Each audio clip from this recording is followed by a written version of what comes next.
آپ کو معلوم ہے کہ ایک مکڑی بچے پیدا کرنے کے بعد بچوں کے باپ کو قتل کر دیتی ہے۔ جدید سائنسی تحقیق نے یہ بات پروو کی ہے کہ ایک مادہ مکڑی بچوں کو پیدا کرنے کے بعد وہ جو بچوں کا باپ نر مکڑی ہوتی ہے اس کو قتل کر کے گھر سے باہر پھینک دیتی ہے۔ پھر یہی بچے جب پروان چڑھتے ہیں تو بڑے ہو کر اپنی ماں مکڑی کو مار دیتے ہیں اور گھر سے باہر پھینک دیتے ہیں۔ کس قدر ظالمانہ نظام ہے مکڑی کے گھر کا۔ اب آ جائیں قرآن کریم کی سورہ العنکبوت پر۔ عنکبوت عربی میں مکڑی کو کہا جاتا ہے۔ کیا وجہ ہے، کیا حکمت ہے کہ اللہ نے پوری سورت کا نام ہی مکڑی کے نام پر رکھ دیا اور قرآن کریم میں فرمایا کہ گھروں میں سب سے زیادہ کمزور گھر مکڑی کا ہے اگر انسان علم رکھتے۔ اب اس میں حکمت کیا پوشیدہ تھی؟ جدید سائنسی تحقیق نے یہ ثابت کر دیا ہے کہ جب کمزور گھر کا خیال آتا ہے تو میں نے بھی پڑھنے سے پہلے یقیناً آپ بھی یہی سوچتے ہوں گے، اس کے جالے کی طرف اشارہ جاتا ہے کہ اس کا ظاہری جالا اس قدر کمزور ہے کہ اسے کہا جا سکتا ہے کہ اس کا گھر بڑا کمزور ہے۔ لیکن تحقیق کے بعد یہ راز کھلا کہ جو مانوی طور پر اس کے گھر کے اندرونی معاملات تھے، جو اندرونی دشمن اور خانہ جنگی کی طرف اشارہ تھا کہ اس کے اندر کتنے راز پوشیدہ ہیں۔ بلا شبہ قرآن کا ہر لفظ زندگی بخشتا ہے۔ جب اس سورت کی مزید تفصیل میں جائیں تو اس سورت میں تمام فتنوں اور سازشوں کا ذکر ہے۔ آغاز کچھ یوں ہوتا ہے، بہت سے لوگ ہیں جو یہ گمان کرتے ہیں کہ اس بات پر چھوٹ جائیں گے کہ ہم ایمان لے آئے اور ان کی آزمائش نہیں ہوگی، اور پھر یوں فرمایا کہ بہت سے لوگ ہیں جو یہ سوچتے ہیں کہ ہم ایمان لے آئے، لیکن جب ان پر کوئی آزمائش نازل ہوتی ہے تو اسی آزمائش کو اللہ کا عذاب سمجھ لیتے ہیں۔ اس صورت میں یعنی بہت سے فتنوں کا ذکر کیا گیا۔ اب سوال ذہن میں یہ آتا ہے کہ فتنوں کا مکڑی اور اس کے جالے سے کیا تعلق؟ اس مکڑی کے جالے کو عام نہ سمجھے، اس میں بہت سے راز پوشیدہ ہیں۔ یہ مکڑی کا جالا اپنے دشمن کو کیپچر کرنے کے لیے ہنی ٹریپ بھی ہوتا ہے، اور اس کے جالے کا اشارہ زندگی میں ہمارے لیے بہت سی سازشوں اور فتنوں کی طرف اشارہ ہے کہ یہ زندگی اسی طرح الجھی ہے جس طرح ایک مکڑی کا جالا، اور مکڑی کی اپنی زندگی جس کے بارے میں آپ کو بتا چکا ہوں۔ اب سورہ نمل کی طرف چلیں، یعنی قرآن کی ایک ایک جو سورہ ہے اس میں کتنے راز پوشیدہ ہیں، اللہ نے نام بھی رکھا ہے تو کتنی حکمتوں کے ساتھ۔ سورہ نمل، نمل عربی میں چینٹی کو کہا جاتا ہے۔ اب یہ بہت ڈیٹیل کے ساتھ ایکسپلینیشن ہے، لیکن میں اختصار کے ساتھ تعارف کیے دیتا ہوں کہ جب حضرت سلیمان علیہ السلام اپنا لشکر لے کر نکلے، یہ قرآن کا ترجمہ ہے، تو ایک چینٹی دوسری چینٹی سے کہنے لگی کہ اپنے بلوں میں گھس جاؤ، حضرت سلیمان علیہ السلام کا لشکر آ رہا ہے، کہیں ایسا نہ ہو کہ تم رون دی جاؤ، یعنی مسل دی جاؤ۔ حضرت سلیمان علیہ السلام کو چونکہ زبانوں پہ عبور تھا، انہوں نے چینٹی کی آواز کو سن لیا اور اپنے لشکر کی ڈائریکشن کو چینج کر دیا۔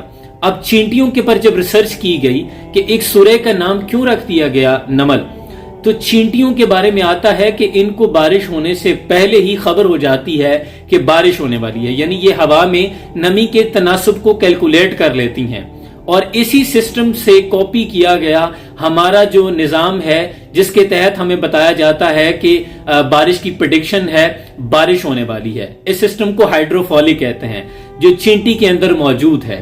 اور چینٹی جب راستے میں چلتے ہوئے آپ نے دیکھا ہوگا کہ چینٹی دوسری چینٹی کے منہ کے ساتھ منہ جوڑ کر آگے گزر جاتی ہے، یعنی یہ بات بھی نہیں کرتی، اس کے منہ کے اندر سے ایک سلائیوا سا نکلتا ہے، ایک مواد نکلتا ہے جو دوسری چینٹی کے منہ پر یہ مل دیتی ہے، اس میں ایک کوڈڈ میسج ہوتا ہے، دوسری چینٹی اسی میسج کو سمجھ آتی ہے کہ وہ چینٹی کیا کہنے والی تھی۔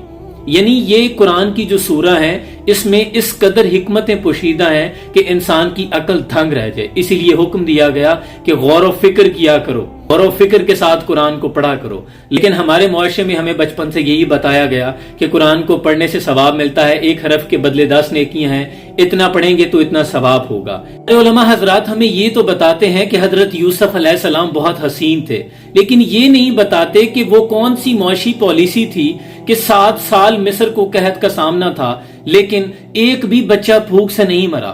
ہمیں یہ تو بتایا جاتا ہے کہ حضرت سلیمان علیہ السلام کو اتنی دسترس تھی کہ جنات بھی ان کے تابع تھے، لیکن یہ نہیں بتایا جاتا کہ آپ کا ملک فلسطین جو کہ ایک انڈسٹریل اکانومی تھی اور ملکہ بلقیس کا ملک یمن ایک زرعی اکانومی تھی، ایگریکلچر اکانومی تھی، تو آپ نے فلسطین اور جو یمن تھا اس کے مابین ایک کانٹریکٹ سائن کیا تھا کہ اپنی سوسائٹی کو بہت خوشحال کر دیا تھا. ہمیں یہ تو بتایا جاتا ہے کہ حضور اکرم صلی اللہ علیہ وآلہ وسلم کے یہ کمالات تھے, آپ اس قدر حسین تھے, اور یقیناً بچوں کو یہ علم ہونا بھی چاہیے, لیکن ساتھ میں یہ کیوں نہیں بتایا جاتا کہ ایک ایسا معاشرہ جس کی طرف آپ کو معلم بنا کر بھیجا گیا, جہاں چھوٹی چھوٹی بات پر لوگ قتل و غارت کر دیا کرتے تھے, سروائیول کر رہے تھے, زندگی جینے کے لیے غلہ بھی نہیں تھا, لیکن ایک ایسی فلاحی مدینہ کی ریاست کا قیام کیسے ممکن ہوا کہ جس میں زکوٰۃ لینے والا کوئی نہیں بچا؟ کیا تھی حضرت عیسیٰ علیہ السلام کی نو وائلنس کی تحریک؟ وہ حضرت موسیٰ علیہ السلام کی حکمت عملی کیا تھی کہ اتنے بڑے فرعون کے خلاف اتنی بڑی آزادی کی تحریک اور ایک بھی شخص کا قتل نہیں ہوا؟ یہ بہت سی چیزیں ہیں جو سمجھنے کی ضرورت ہے. اس لیے میری آپ سے گزارش ہے کہ قرآن کو ثواب کی خاطر نہ پڑھا کریں. ثواب تو آپ کو ملے گا ہی. جیسے آپ ایک کمرہ بناتے ہیں تو کھڑکی اس نیت سے رکھا کریں کہ مجھے یہاں سے اذان کی آواز آئے گی. ہوا تو آپ کو آنی ہے. آپ کو نیتوں کا ثواب ملے گا کہ میں نے قرآن کو سمجھنا ہے, پھر اپنی زندگی میں اس کو امپلیمنٹ کرنا ہے.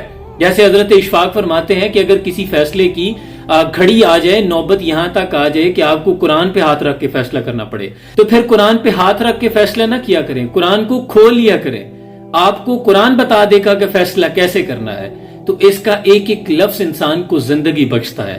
جب آپ سمجھ کر پڑھیں گے تو پھر یہ آپ کے ذہنوں پر بھی, آپ کے اعصاب پر, آپ کے دلوں پر بھی اثر کرے گا. اقبال کہتے ہیں تیرے دل پر نہ ہو جب تک نزول کتاب, گراں کشا ہے راضی نہ صاحب کشاف.